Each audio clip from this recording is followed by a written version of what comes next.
आकाशवाणी गोरखपुर से प्रादेशिक समाचार।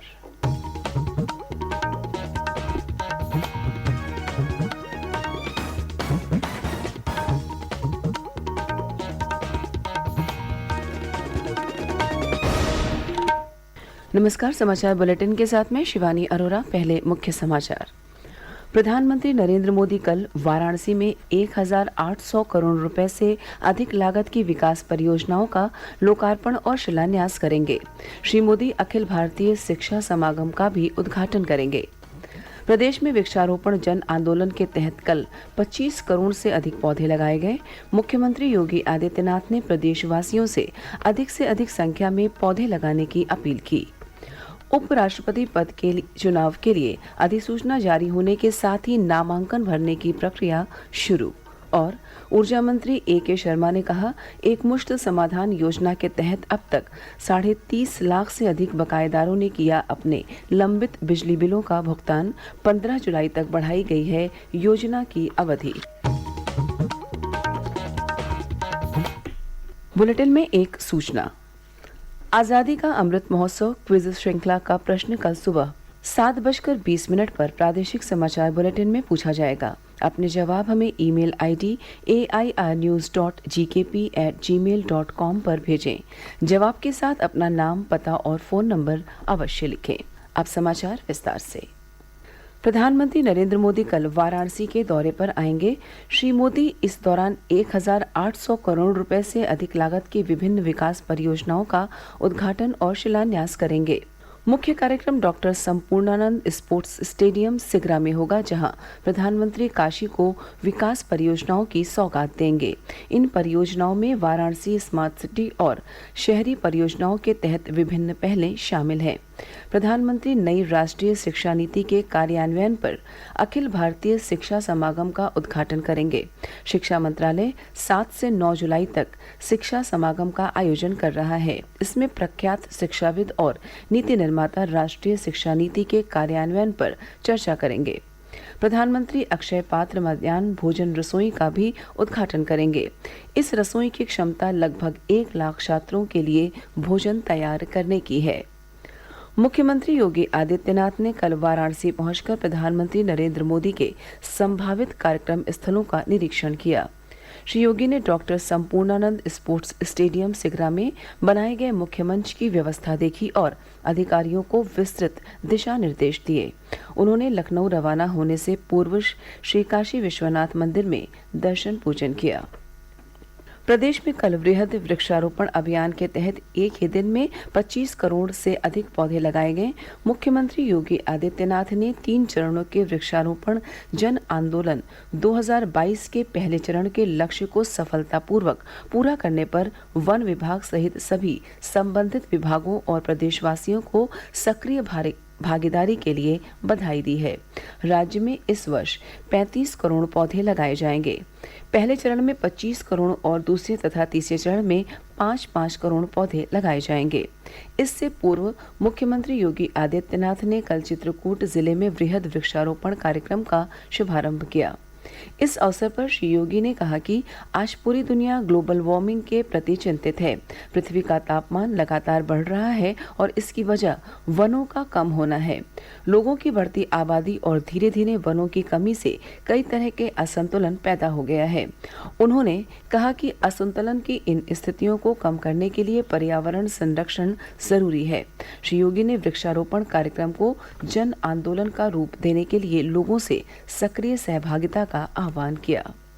चित्रकूट भ्रमण के दौरान मुख्यमंत्री ने चित्रकूट विकास से संबंधित 1150 करोड़ रुपए लागत की विभिन्न परियोजनाओं का लोकार्पण किया।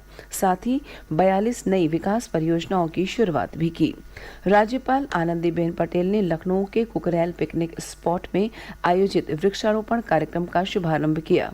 इस अवसर पर उन्होंने कहा कि भावी पीढ़ी को संतुलित पर्यावरण मुहैया कराने के लिए व्यापक स्तर पर वृक्षारोपण जरूरी है। उन्होंने राज्य सरकार के 35 करोड़ वृक्षारोपण किए जाने के अभियान को सफल बनाने की अपील की। श्रीमती पटेल ने लोगों से कहा कि वृक्षारोपण को अपने जीवन का अंग बनाना चाहिए। इस अवसर पर वन राज्य मंत्री कृष्णपाल मलिक भी मौजूद थे। वृहद वृक्षारोपण अभियान के क्रम में उप मुख्यमंत्री ब्रजेश पाठक ने प्रयागराज जिले के झूसी कनिहार में आयोजित कार्यक्रम में वृक्षारोपण किया। इस मौके पर श्री पाठक ने कहा कि यह जन आंदोलन स्वच्छता और हरियाली का एक अलग संदेश देगा।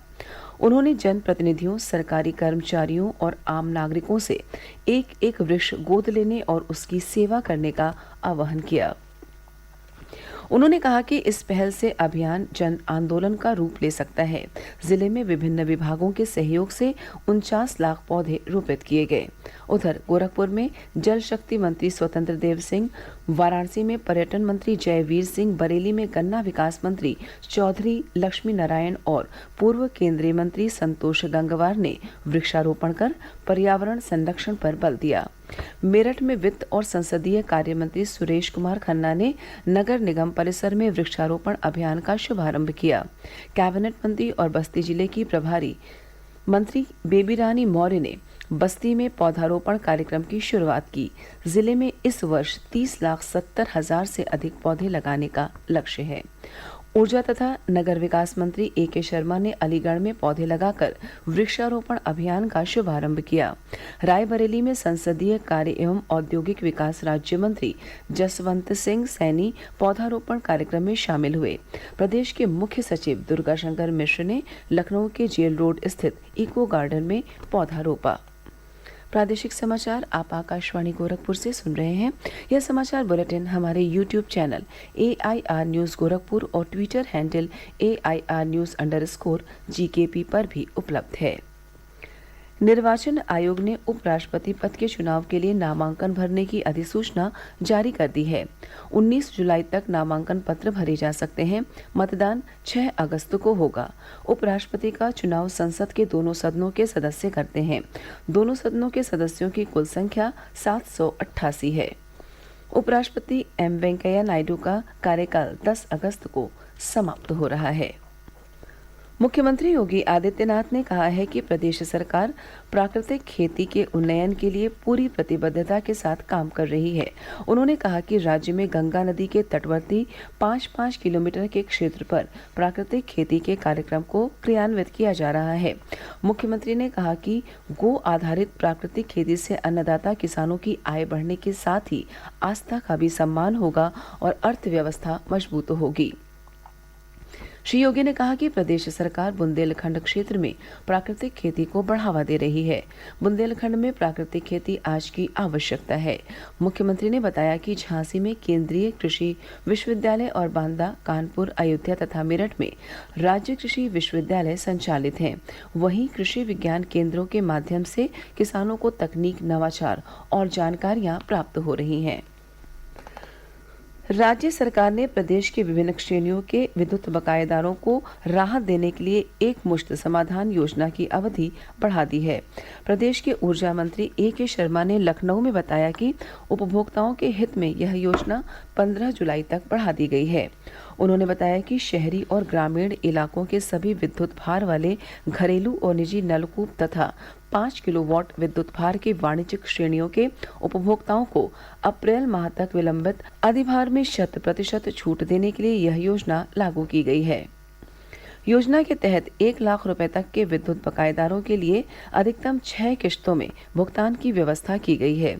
श्री शर्मा ने बताया कि अब तक इस योजना का 30.5 लाख उपभोक्ताओं ने फायदा लेकर अपना बकाया बिल से मुक्ति पा ली है। उन्होंने बताया कि योजना का लाभ लेने के लिए उपभोक्ता अधिशासी अभियंता, SDO कार्यालय और CSC केंद्रों से संपर्क कर सकते हैं। उपभोक्ता मामलों के मंत्रालय ने स्पष्ट किया है कि कोई भी होटल या रेस्तरां खाने के बिल में किसी भी तरह का सर्विस चार्ज यानी सेवा प्रभार नहीं जोड़ सकता। केंद्रीय उपभोक्ता संरक्षण अधिकरण ने अनुचित व्यापार प्रचलन और उपभोक्ता अधिकारों का उल्लंघन रोकने के लिए दिशा निर्देश जारी किए हैं। दिशा निर्देशों में कहा गया है कि किसी भी अन्य नाम से सेवा प्रभार नहीं वसूला जाएगा। होटल या रेस्तरां उपभोक्ता को सर्विस चार्ज के भुगतान के लिए बाध्य नहीं कर सकते। और अंत में इस बुलेटिन के मुख्य समाचार एक बार फिर। प्रधानमंत्री नरेंद्र मोदी कल वाराणसी में 1,800 करोड़ रुपए से अधिक लागत की विकास परियोजनाओं का लोकार्पण और शिलान्यास करेंगे। श्री मोदी अखिल भारतीय शिक्षा समागम का भी उद्घाटन करेंगे। प्रदेश में वृक्षारोपण जन आंदोलन के तहत कल 25 करोड़ से अधिक पौधे लगाए गए। मुख्यमंत्री योगी आदित्यनाथ ने प्रदेशवासियों से अधिक संख्या में पौधे लगाने की अपील की। उपराष्ट्रपति पद के चुनाव के लिए अधिसूचना जारी होने के साथ ही नामांकन भरने की प्रक्रिया शुरू। और ऊर्जा मंत्री A.K. शर्मा ने कहा, एक मुश्त समाधान योजना के तहत अब तक 30.5 लाख से अधिक बकायेदारों ने किया अपने लंबित बिजली बिलों का भुगतान। 15 जुलाई तक बढ़ाई गई है योजना की अवधि। इसी के साथ प्रादेशिक समाचार समाप्त हुए। नमस्कार।